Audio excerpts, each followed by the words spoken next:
threat to BYU Idaho's campus through social media has police pushing for a change in Idaho's current laws. Welcome to State's Allison Zimmerman joins us now live to tell us why this crime may become a felony. Allison. Jay and Carol, the student who posted the threat was charged with a misdemeanor. The proposed legislation would make it so that threats like these, regardless if they were made on campus, would be a felony.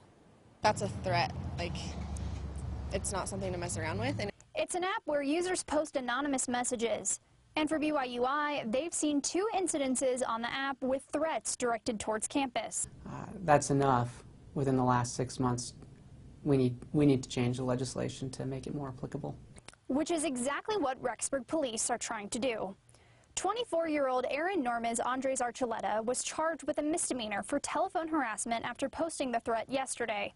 But some say that's not enough. I think it definitely deserves more punishment than that. I think if it were more than a misdemeanor, they would think a little more before they do some crazy little stunt. Archuleta posted 2 posts, one saying, BYUI is in trouble tomorrow, don't go to school. And the other said, this is not a joke, your classmates or you will be hurt, which concerned some students and the community.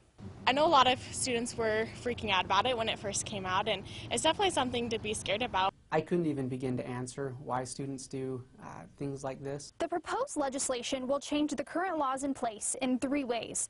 First, the law would make it so all schools and universities can pursue criminal charges against people making threats on campuses. Currently, only K-12 schools are able to do so.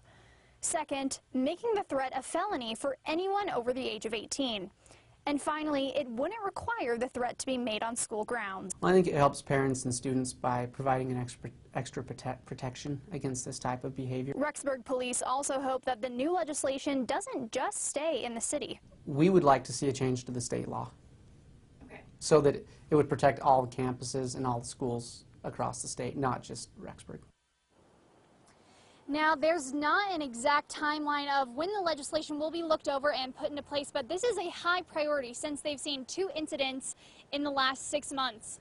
Live at BYU Idaho, I'm Allison Zimmerman. All right, thank you, Allison. Yeah, that sounds like a pretty good idea. You better be afraid if you're going to make a stupid mistake like that you may pay for it. So there you go.